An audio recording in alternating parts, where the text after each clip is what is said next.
On a bright and sunny day, Ronnie skipped into a beautiful garden, her eyes sparkling with excitement. The flowers swayed gently in the breeze, and the grass felt soft beneath her feet. Wow, this place is magical, she giggled, twirling in delight. As Ronnie admired the colorful flowers, a tiny butterfly fluttered by and gently landed on her hand. Hello, little butterfly, she whispered, watching its wings move like tiny magical fans. The butterfly gently lifted off Ronnie's hand and fluttered to a nearby flower. Ronnie's eyes followed it closely.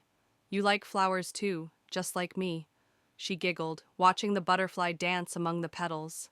Suddenly, a tiny bee buzzed into the garden, moving from flower to flower.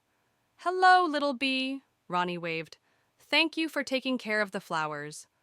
The bee buzzed happily before flying away. Ronnie sat down on the soft grass, opening her sketchbook.